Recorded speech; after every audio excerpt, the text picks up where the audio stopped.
नहीं लगा, ये कर्म की गति है, कर्म की गति।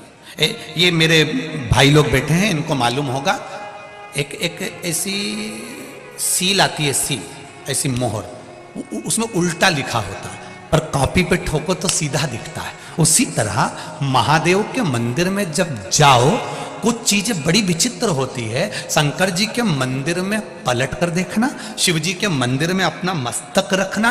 मस्तक इसलिए रखा जाता है कि कहीं कुछ उल्टा लिखा हो और कर्जा मर्जा लिखा हो तो नीचे झुकाऊंगा तो सीधा हो जाएगा, सील लगेगी तो सीधी होगी।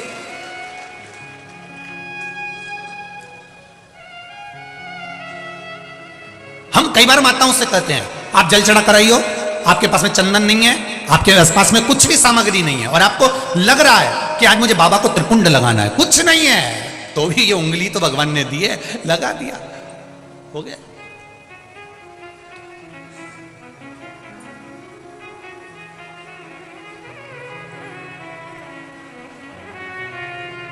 कभी कभी अपने को हासिल का मानना पड़ता है। हम जब अपन लोग मैथ की पढ़ाई करते हैं, गणित की पढ़ाई करते हैं, और यहाँ पर 9 रहते हैं और नीचे माइनस करने के लिए 10 रहते हैं, तो फिर अपन को एक मानना पड़ता है कि एक इसमें मान लो, तो 9 के आगे एक मान लिया तो कितने हो गए, जम के बोलो 19, और 19 में से 10 गए तो 9 बचे। अपने एक माना। कभी कभी गुरुजी की बात को मानना पड़ता है, तभी तो 9 बच पाता है। नहीं मानेंगे तब समझ में आए, तो नहीं तो 10 का 10 ही है, अब 9 में से 10 घटा के बता दे, ऊपर 9 नीचे 10। एक मानना पड़ेगा कि हमारा शंकर हमारी सुनता है, मेरा शिव मेरी मानता, ये 9 एक मानना पड़ेगा, एक मानना पड़ेगा।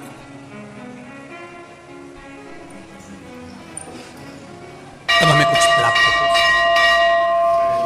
फिर वही बात आ गई, मानो तो मैं गंगा मां हूं, ना मानो तो बहता पानी। जिसने गंगा मां को पहचान लिया वो दूर दूर से कानपुर में गंगा नहाने आता है, और जिसने नहीं माना वो कानपुर में रहने के बाद भी गंगा नहाने ही नहीं जाता है। जिसने माना वो माना, जो नहीं माना नहीं माना। लोग मकर संक्रांति पर, शिवरात्रि पर, सावन महीने में दूर दूर से आके गंगा नहा रहे, और अपन किसी ने पूछा क्यों जी तुम गंगा नहाए? बहुत भीड़ रहती है, बहुत भीड़ है। अब इतनी भीड़ में गंगा नहाने जाओ, हम तो बाद में नहा लेंगे, और उससे पहले निपट गई तो मान लो तुमने कहा बहुत भीड़ है अपन बाद में नहा लेंगे, तो अब नहाने का इंतजार करो, उससे पहले प्राण छूट गया तो फिर कहा जाएगी। अंत समय प्रभु आना पड़ेगा, वचन दिया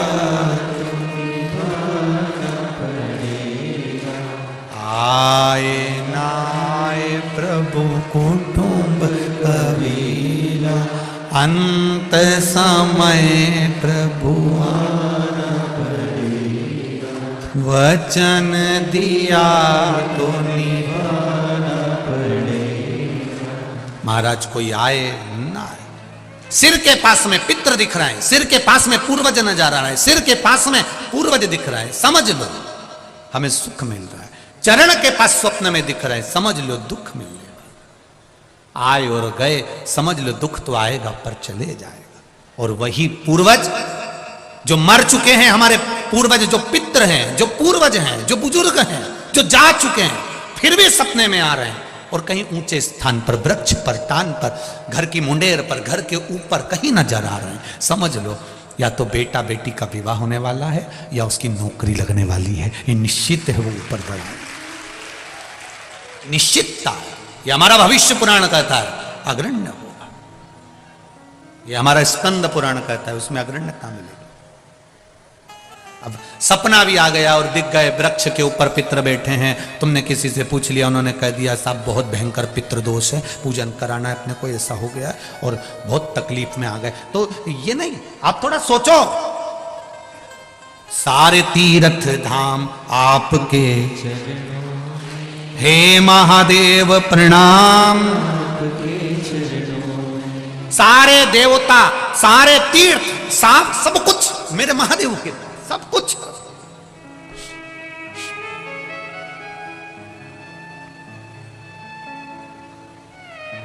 सब कुछ है उसके,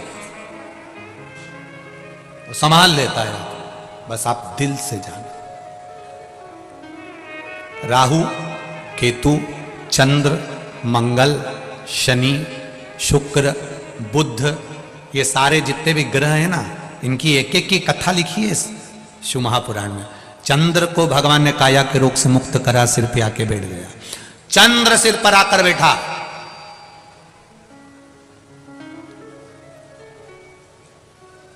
केतु का गला कटा, राहु का गला कटा, भागे।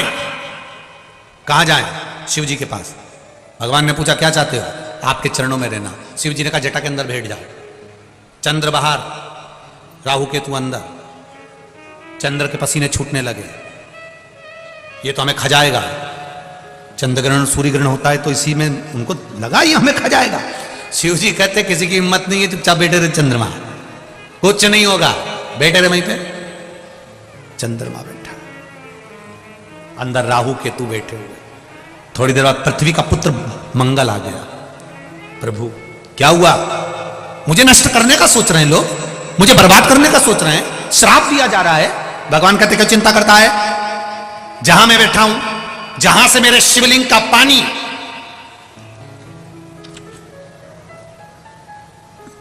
मान लो ये शिवलिंग, जहां से जल गिर रहा है, जहां से शिवलिंग का पानी नीचे गिरेगा और नीचे गिरे जहां से पानी बस मुड़ेगा, मंगल तू उस जगह पर बैठा मिलेगा। बैठे रहे, काय को चिंता करता है? कुछ नहीं होगा। मंगल वहां जाकर बैठ गया। राहु आया, केतु आया, मंगल आया, बुध आया, शुक्र आया, शनि आया। शनि का पांव टूट गया, चरण में लग गई, शिव जी के पास आ गया। भोलेनाथ मेरी माता ने मुझे श्राप दे दिया, मेरा चरण बेकार हो गया। शंकर भगवान क्यों कहते हैं जा मेरे नंदन वन में पहुंच जा। नंदन वन, काशी पहुंच जा। नंदन वन में गया, क्या करूं मैं? उसने एक शिवलिंग का निर्माण करा, पूजन में लग गया। सोमनाथ जी का शिवलिंग चंद्रदेव ने बनाया था, तो काशी विश्वनाथ का शिवलिंग का निर्माण शनि महाराज ने किया था। शनि ने कर दिया, पूजन करी। बाबा मेरा पांव तो टूट गया, सही कैसे होगा? शंकर भगवान कहते चिंता मत कर शनि महाराज, चिंता मत करो, तुम्हारा पांव ठीक होगा। थोड़ी पांव में लचक रहेगी पर पांव ठीक हो जाएगा। मैं बैठा, तुमने शिवलिंग का निर्माण करा, पूजन करी। गुरु पूजन करे, बृहस्पति आनंद में पूजन कर रहे हैं, शनि कर रहे हैं, राहु कर रहे हैं, केतु कर रहे हैं। सारे देवी देवता वहां शंकर के पास में निवास कर रहे हैं, सेवा कर रहे हैं, और हम उससे वंचित रह जाएं और सोचें कि सारे ग्रह मेरे सुधर जाएंगे। तुम्हारा एक लोटा जल तुम जब भगवान शंकर को चढ़ाते हो तो सारे ग्रहों पर जल चढ़ जाता है, 33 कोटि देवी देवताओं पर जल चढ़ जाता है, सारे देवताओं पर एक साथ जल चढ़ जाता है, सब एक साथ तृप्त हो जाते हैं, सबको तृप्ति मिल जाती है।